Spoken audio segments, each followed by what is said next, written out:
네, 안녕하세요. 반호박이 성형외과 대표 원장 반재상입니다. 우리 몸속에는 여러 가지 수십 가지의 세포들이 존재하는데 그 뿌리가 되는 세포가 바로 줄기세포입니다.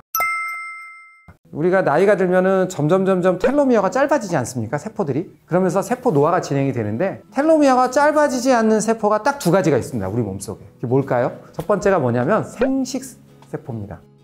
만약에 아기를 낳았는데 아이가 늙어서 나오면 안 되잖아요. 그래서 나이가 뭐 40살이 됐든 50이 됐든 생식세포에 있는 텔로미어는 절대 짧아지지 않습니다. 그 다음에 줄기세포는 텔로미어가 아주 천천히 줄어드는 어린 세포라고 할 수 있고요. 이런 줄기세포를 이용해서 우리 몸속에 노화된 여러 가지 장기들을 재생시키는 그런 치료를 받으실 수가 있는 거죠. 줄기세포는 크게 세 가지로 나눌 수가 있는데요. 태아에서 추출한 배아줄기세포, 역분화줄기세포, 우리가 임상에서 가장 흔하게 사용하는 성체줄기세포 가 있습니다. 배아줄기세포는 우리 몸의 모든 세포로 분화가 가능하지만 태아에서 추출해야 되기 때문에 또 윤리적인 문제가 있을 수 있지 않겠습니까? 그래서 아무래도 임상적으로 사용하기에는 좀 한계가 있습니다. 흔하게 임상에서 사용하는 것은 혈액, 그 다음에 골수, 그 다음에 지방률의 줄기세포. 혈액에서는 아무래도 줄기세포가 조금 양이 적습니다. 그래서 줄기세포가 적기 때문에 효과면에서 조금 아쉬운 부분이 있고요. 골수에서 추출하는 줄기세포의 경우에는 혈관을 재생시키는 그런 쪽, 그리고 이 간세포 쪽, 이런 쪽에는 좀 더 효과가 있는 면이 또 장점이 있습니다. 그 다음에 우리가 가장 흔하게 얻을 수 있는 지방률의 줄기세포, 보통 일반적으로 굉장히 많은 지방을 갖고 계시기 때문에 여러 군데서 우리가 추출해서 다양하게 사용할 수가 있습니다. 우리가 여러 번 나눠서도 쓸 수 있는 그런 점이 가장 좋은 점이고요. 그런데 효과를 갖다가 증가시키기 위해서는 결국은 세포 수가 굉장히 중요합니다. 피부에다가 주사하게 될 때는 대개는 2천만 셀에서 5천만 셀 정도면 충분하지만 이렇게 전신적으로 정맥 주사를 한다면 최소한 1억 셀 이상의 줄기세포를 확보해서 정맥으로 주사를 하기 때문에 충분한 효과를 얻을 수가 있습니다. 줄기세포의 효과 중에 하나가 뭐냐면 호밍 이펙트입니다. 우리 몸속에 뭔가 안 좋은 부분, 염증이 있다거나 또는 재생이 필요하거나 이런 부위로 줄기세포가 찾아간다는 겁니다. 신기하죠? 만약에 간세포가 좀 많이 손상이 돼서 간이 문제가 있는 분들, 그런 분들을 우리가 줄기세포를 주사를 했을 때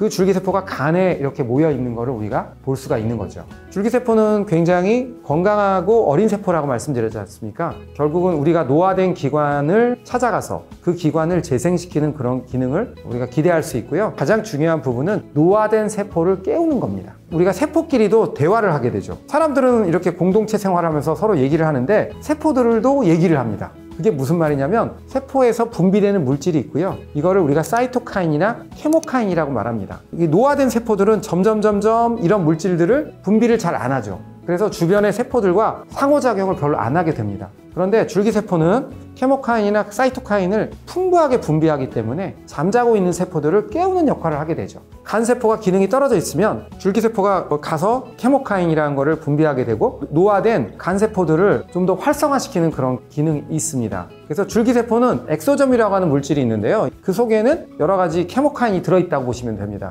이 케모카인을 통해서 이 면역체계도 변화시킬 수 있고요.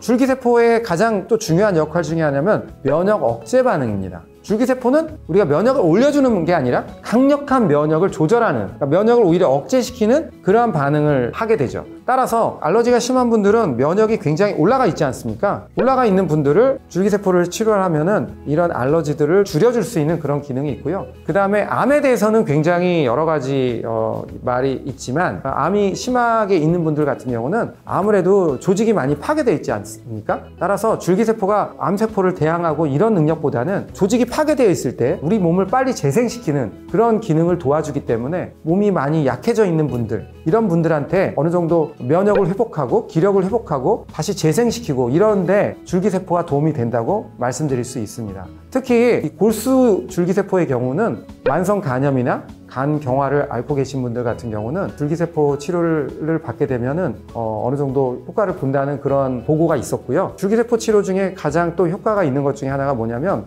파킨슨 질환이나 신경세포 기능이 많이 떨어져 있는 분들 같은 경우는 재생치료를 할 수가 있고요. 또 무릎이 또 안 좋으신 분들 같은 경우도 무릎 연골 재생을 위해서 무릎에 줄기세포 치료를 하는 경우도 많이 있다고 제가 알고 있습니다.